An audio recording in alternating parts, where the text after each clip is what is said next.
Hello everyone, welcome back to our YouTube channel. In this video, we have to started our new subject is soil mechanics. So let's start with the part 1. In that we have to see the brief introduction about the soil mechanics and the graphical representation of soil phases, or we can say block diagram. So first we can see what is meant by soil mechanics. Soil mechanics is nothing but the branch of science concerned with the properties and behavior of soil as they affect use in civil engineering. Is that mean we have to determine their properties of soil and behavior of soil, whichever they have to be affect in civil engineering. Now we can see how to form soil. So the action of frost, temperature, gravity, wind, rain and chemical weathering are continually forming rock particles that eventually become soils. Is that the mean the weathering effect on rock, the rock becomes a rock particle, that particle we have to know soil. So basically soil material is a product of rock. There are 3 types of soil when considering mode of transportation. First is transported soil, second is residual soil and third is laterite soil. Now we can see layer of soil. In that we have to see topsoil. Topsoil is nothing but it is the uppermost layer of soil in which the thickness of soil is not more than 500 mm. And the next is subsoil. Subsoil is nothing but the portion of earth crust affected by current weathering and lying between the topsoil and unweathered soil below. That means it is a composed material. It is a variable mixture of sand, silt and clay. And the next is organic soil. Organic soil contain large amount of decomposed material and vegetable matters. They are usually dark in color and give off a distinctive odor. That means the waste generated from animals and vegetable matters.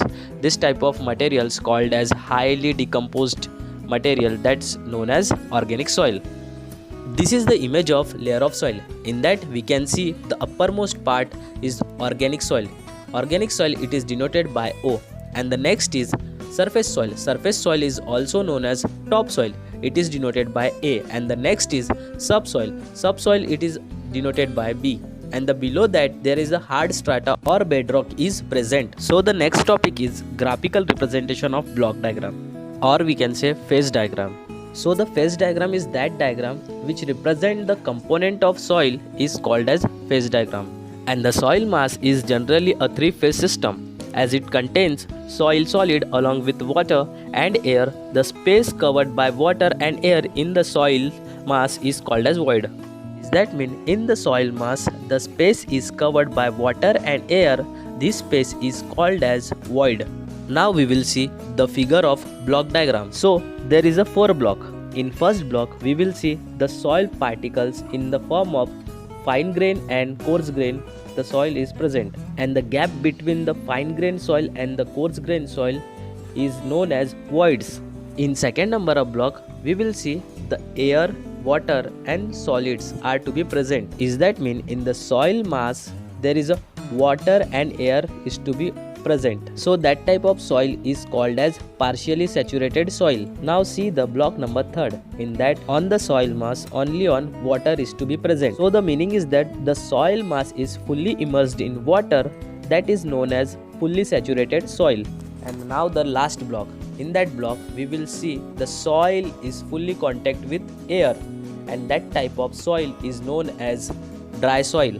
So guys, it is all about brief introduction of soil mechanics and graphical representation of block diagram. So guys, I hope you all like this video. Please like, share and subscribe to my channel and hit the bell icon.